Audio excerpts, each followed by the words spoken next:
Sage Micro-Practice Macro Solutions. And I'm Dr. Meghan Elkink, a family doctor in Alberta. And I'm Chalice Elkink. I'm Megan's sister and the co-founder of Sage Micro-Practice Macro Solutions. We're so excited to have you back. We just wanted to have a quick discussion with you guys today about what you need to consider before starting your own micro. Some kind of major highlights that we think you would be interested in. So Megan, maybe what we can do first is just run over what a micro-practice is for those that are just tuning in for the first time. So check out our other podcasts or videos if you want to keep learning more, but in a nutshell, a micro-practice is a low overhead, low patient volume clinic that really utilizes technology to be able to stay low overhead. And it's for the express purpose of having more time and building a better relationship for patients or clients and to be a happier practitioner. Perfect. That wasn't so nutshell-y. That was kind of a little bit longer. That's pretty good. Like our main takeaway always when talking about micro-practice with people is that time with patients is the most important thing. Mm-hmm. And we offer that through the micro-practice by decreasing overhead costs, so lowering our costs to be able to have more time with patients but take home roughly the same or more at the end of the day. So if you're interested about the financials, because that's a lot of times what trips people up, please head over to our website at sagemicro.ca to see some information and some cost breakdowns between a traditional practice and a micro-practice. So digging right in, Megan, I wanted to chat with you today about kind of your story and about why you decided to run your own micro-practice or start this up in Canada. Again, Megan is the first micro-practice doctor that started opening micro-practices in Canada. So can you tell us about fast medicine and the rat race that was you were experiencing when you first came out of residency? Sure thing. So I trained rurally, which was wonderful. I trained rurally in Alberta. And I locumed right after I was done for a great clinic. They were a well-run clinic, but it was your sort of typical, not walk-in style, but not long appointment style clinic, right? So sort of in Alberta, your typical 10, 15 minute visit, sometimes 20, sometimes 5. I probably saw 30 to 40 patients a day. And I was excited as a new grad, but I got real tired by about 2 o'clock every afternoon. And I felt myself sort of shutting down. I didn't feel like I had the opportunity to really connect with patients, to really get to know who they were, to like address all the concerns that they had. And I felt like I was in a rat race. I feel like as many of us feel that. And I also felt that I could be a better doctor if I had more time. Mm-hmm. So it was sort of like unsatisfying because I just felt like I was sort of plugging holes in ships all the time. So at that time, coming out of residency, being excited about medicine, what were like the top things that you liked about medicine and what did you really hate about medicine? So actually, I almost didn't become a family doctor because one of my first clinical experiences in the community was at a traditional practice. And again, the doctor was so lovely, but it was just like so fast and so busy and not like I just thought this is boring. You're not getting into anything. I liked the sort of thoroughness that I felt like specialists, like not family medicine specialists, but other specialists were able to do on the wards or in their clinics. And so I was excited about it, but... And you're a relationship person. 100%. Like I love continuity. And maybe, I don't know, I think probably lots of family doctors do love continuity. That's one of the reasons we go into family medicine. I think lots of specialists do too, but that left a bad taste in my mouth early on in training. Mm-hmm. But then I started doing more like rural placements where there was like way more relationship. Yeah. And you saw patients through the lifespan and in multiple different sort of scenarios. And I started to fall in love with it. And I started to think, this is great. I don't have to pick that I just see kids or I just see old people or I just deal with one, problem in the body, right? Mm-hmm. And so I started getting that sense of like continuity in relationships with patients. But then going right into this traditional practice, sort of the reality of like, yeah, that's cute in theory, but it doesn't actually happen in a real world scenario, made me feel really discouraged. And actually my one thought was, I was fresh. I was right out of school. And my one thought was like, I can't keep doing this because I'm going to be a grumpy doctor. Like, I'm just going to be that doc that's like, whatever, right? And I thought, I just committed like 10 plus years of my life to this. And I studied hard and I took hits on things. You know, you spend time in school and you don't make money and you have all this debt to pay off. And I thought, I just don't want to turn into this like 25 years of practice that I just didn't like my job. Yeah. And I think that's something that resonates with a lot of clients and a lot of people we've talked to, is the frustration around lack of control of how you practice medicine, the onerous amount of paperwork that they're doing after supper when they'd rather be hanging out with their kids, and something that's one of the big reasons about why people do turn to a micro practice versus traditional practice. Yeah. Megan, was there any other types of practice styles that you considered before you picked the micro practice? So it's a little bit of a cute story. In our residency program, as for most of us, we had to do a research project, and so there was a group of 7 of us that took on the research of how to best set up a group practice, and so I got to like learn about some different practice styles. And that's where I actually learned about the micro practice style to begin with. It feels like in medicine, there aren't a lot of other options. Like, obviously there's some different funding models that are coming out. So like blended capitation versus fee for service versus like that cherished salary position that doesn't exist. So I mean, I did research some of that. I think I still do, but the micro practice just keeps coming out on top, sort of for me at least, on every sort of metric. So like balance of life, control over your life, finances can be really great actually. Like I was surprised at how well they could be, how well they could Something go. Again, a lot of docs are shocked by when they have the chance to sit down and compare traditional practice models for the finances versus the micro practice for the finances. Yeah. It's shocking that it really is like almost too good to be true. Yeah. That you get the win-win of not being broke and of having control over your life and practicing the exact type of medicine that you want, like exactly how you want to set your day up and your appointments up. Yeah. There's a story that you have that I've heard you tell before that I really liked about the friend that you had from residency and about what that conversation looked like and how that was a turning point in you deciding to become a micro practice doctor. So we had a really great group of residents in our rural year, and you know, as a rural resident, you get to learn it all. You know, you do emerge, you do inpatient, you do OBS, often all on the same day. You do procedures. There's just so many. You know, you might help with anesthesia for like a case, right? And so it's that very broad scope. And we were really well trained, and we were lucky to have that training experience. But I was sitting and talking to one of my co-residents, one of my friends, and I said, "So what are you going to do? Like, we're close to the end of the 2 years of our training." And I said, "Like, what are you going to do? What is your day going to look like? Like, tell me what you're thinking." And she said, actually, first I asked her, I said, "What do you want your day to look like?" Because, like, you know, towards the end of residency, you start recognizing you get some control back in your life. And so I was like, what is your perfect day? That was the first conversation we had. And she's like, you know, like I said, just dream with me. Like, what would be perfect? And she said, you know, I'd probably get into work around 9:30.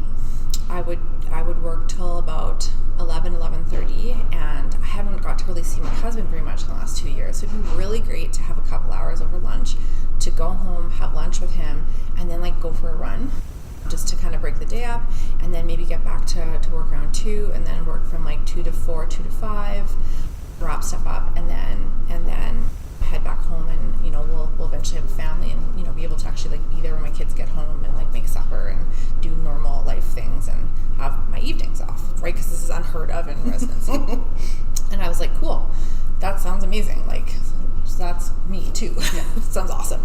And then I paused and I was like, okay, but so this is where this came. And I said, like, what are you going to do? Like, what work are you going to do? And she's like, well, you know, like I'll probably do like I'll do clinic lots, and then I'll also work in the emerge, and I want to keep my obstetrics skills up, so I'm going to do some obstetrics and like I'll definitely do like lots of procedures, and I'll like maybe do some locums. And you've talked before about how that was like all the right answers. Like that's what residents were supposed to say. We kind of got, and like again, we had a great program, but like we kind of got trained to say that, right? Like you're supposed to be a full service doctor. You're supposed to do everything. If you're going to be a good family doctor, you're going to do everything. And it's not that we weren't interested in all those things, but it was a little bit of this rehearsed what we were supposed to say. And then I looked at her and I said, okay, but like how does all that list and like all the call, all the after hour stuff, all the management of your office, like how does that fit in with the day you just told me about? Mm-hmm. And like we looked at each other, recognizing it didn't, and having this like, how are we gonna do that? How is she gonna have that life? And I think it solidified for me really this concept of boundaries, like for yourself, the boundaries that you need and to maintain for yourself. Like if that's your thing, go for it. And you can still run a micro practice in that way too, by the way. But I think it was that recognition of like, you can't do 80 to 100 hours of work a week and be on call every second night and also have the work-life balance. At least I knew I couldn't, right? And I knew that I wouldn't be happy. I wouldn't stay happy.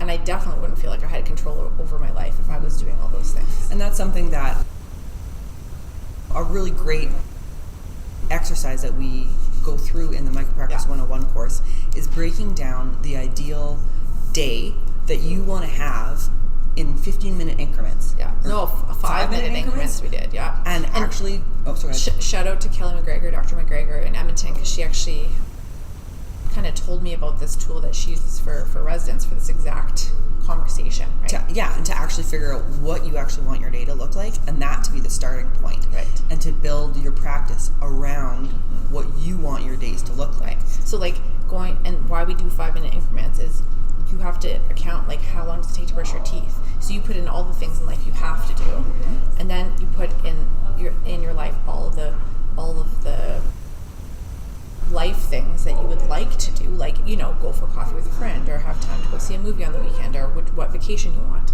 And from there, then you look at the time left that you have for work. And in the work style things, it's not just like face-to-face patient interaction. It's all the paperwork that comes with it, and the work that you propagate. How does that actually fit into your life? So kind of like turning it around, instead of saying, well, it sounds like I want to work 80 hours a week, and then figuring out how your life works, switching that narrative and looking at what you want your life to look like first. Absolutely. So something else I wanted to talk about, you know, so if you've been listening to us at all, or if you've heard of us before, you know that one of our major taglines is happy practitioners equal happy patients.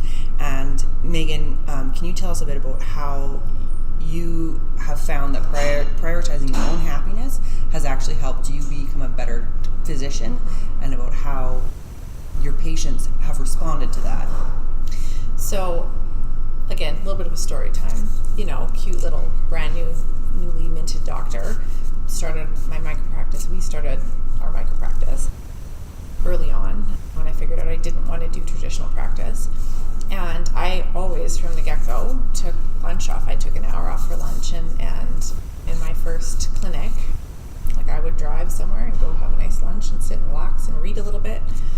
And I remember like people that I knew in the community, not necessarily my patients, but people I knew in the community, would make kind of snarky comments like, oh, look, it must be so nice that, you know, get back to work, doctor. Like, it must be so nice that you actually like have time to go for lunch. And it kind of like annoyed me, but it also kind of made me laugh a little bit, because I was like, it's a weird thing to like. Are just doctors supposed to eat lunch? Like, are we not supposed to go to the bathroom and eat?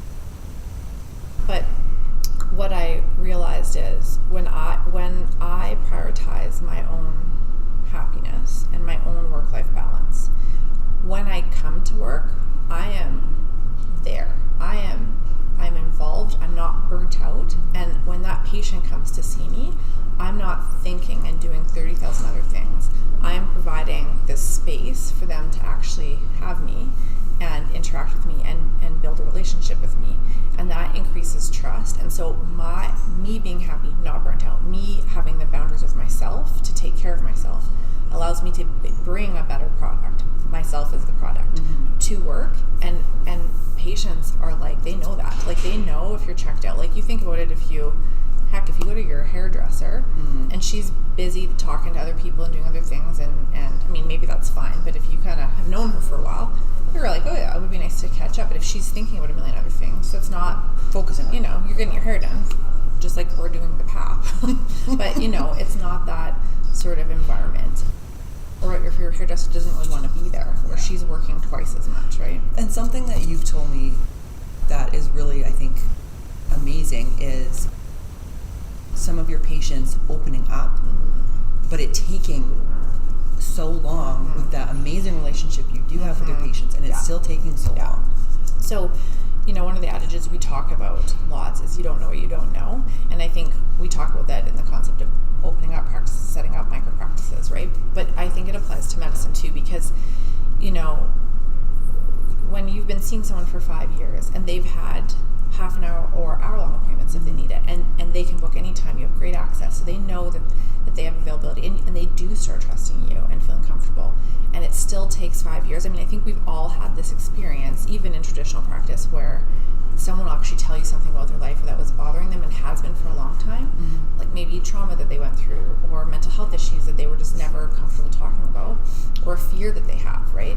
And what I realize is that comes so much more easily for patients when you don't have your hand on the doorknob, because people read us, like they know when we're busy, and lots of them want to respect that. It's like those quiet moments, and with those longer appointments that a micropractice affords, it's that, like, I'm typing away or I'm thinking about something, and I'm not saying, is there anything else, like trying to get them out of the room. I'm actually saying, hey, like, any other issues, we have another few minutes, like we can talk. That's when those really private, vulnerable, very health important topics come up, and those are fulfilling, right? Because then you're like, man, this person trusts me enough, and part of that trust happens because you afford them that time, and they have learned to trust you over the years. So it's really satisfying, medicine, when that happens, as I think we all experience, right? But I think it happens more often in a microbiome. So the other thing that I wanted to hit on today was about crunching the numbers. That's something you bring up pretty often as being a really helpful method to decide if a micropractice is a good idea for a new resident, a new grad, or a doctor who's been practicing for a long time and wants to try something new, or any type of practitioner. So chiroclinic, dental, massage, physio, anything. So what does crunching the numbers mean? So this comes back to our dad, so we're sisters. Our dad is a fabulous retired rancher who is brilliant and quirky and wonderful. And he taught us, he always talks about crunching or running your numbers, like constantly. And I mean, how many times did we grow up watching him take out a napkin and his pen from his shirt to do some quick math for us as we're thinking through something? But that sticks with us, I think. And what that means in a medical practice is actually doesn't have to be complicated, but it's about actually like doing some basic arithmetic to figure out if there could be a better financial situation, or a different situation that you come up with could work out financially if you hadn't really thought about it that way. So give us like a broad overview. Like what do you mean? Like what numbers are you crunching? Okay. So like for the micropractice model, sat down with Dad. I tortured all of you, as I frequently talk about, but I sat down with Dad when I came across this, and I thought this is an interesting model. And I said, like, do you think this is going to work? And I had actually crunched my numbers. So what that means is I wrote down my gross, what I knew I could bill based on our billing fee, and I knew what I would bill in a day if I had longer appointments. And then I wrote down the overhead that I would incur. So what would rent be? What would utilities probably be? What would my EMR cost? What would my phone cost, right? And I kind of like combined those two things to get my net cost, right? My net income. Like, it sounds basic, but going through that process and those details of like really understanding your finances, like it's kind of just pluses and minuses, right? But doing that and then seeing it written down and then recognizing that makes sense financially, that you don't get behind, that you're ahead, is running your numbers. And it's something it's simple, but I know from talking to you and talking to our other physician friends that business side of stuff is not something they teach in medical school. You're learning about medicine in medical school, not about running a practice. So I think that that's something that we love being able to share and to talk about, because I think it is so helpful regardless of what type of practice you're running. And it's also incredibly empowering. So like when you, and I think like from the micropractice perspective, remember that it's actually a simpler financial setup, right? You have less moving parts because you're one unit. And what I would say for that is, it's really empowering to sit down when you've actually been we got told, I mean, I'm guessing they're still telling residents this, but we got told countless times, well, we're not going to teach you about the business side because like someone's just going to run it for you. And like doctors are bad with numbers and doctors are bad with money. You know what? We're smart people. Practitioners are smart people. Now, maybe I don't want to run a multi-billion-dollar corporation. Like didn't go to business school, or I'm not an accountant, but these are not hard numbers. These are not difficult numbers. And I think that we get told a lot, you're bad at that. Maybe you're not bad at that. Maybe it's actually kind of one of the simpler parts of your day, right? If you can figure out how to dose a kid on amoxicillin, you can run your numbers to figure out what makes sense. And so the empowering part of it is, you don't just run your numbers once. You run them. You make sure that your business idea makes sense. We know the micropractice idea makes great sense. But then if something changes, right? If a billing code changes, if you have like a different government that comes in that proposes different things, you already know your numbers and you know how to rerun those numbers to like make sure that it still works for you. So it's really empowering to just recognize and learn how to do that, and it's as simple as a piece of pen and a paper and writing some stuff down. Piece of pen and a paper. Oh, that's me. I need more coffee. A couple things I just want to mention is the community behind practice doctors is something that's building and growing in Alberta and not just in Alberta, in Canada, across Canada too. And we are really excited to be able to share a safe space for other micropractice practitioners to come and talk and share. So we'll include some links below to the Facebook page where you can share and chat with other practitioners, as well as the finances for crunching the numbers, what we're talking about. In the freebies section of our website, sagemicro.ca, you'll see some information about the financial breakdown between a traditional practice and a micropractice and what the difference in the time actually is. And you can drill down really specifically to see how we got those numbers. We were so excited to share about the possibility and the option for other practitioners to enjoy the lifestyle that a micropractice provides. So thanks for coming on and listening to us today, and we are looking forward to seeing you again on our next podcast.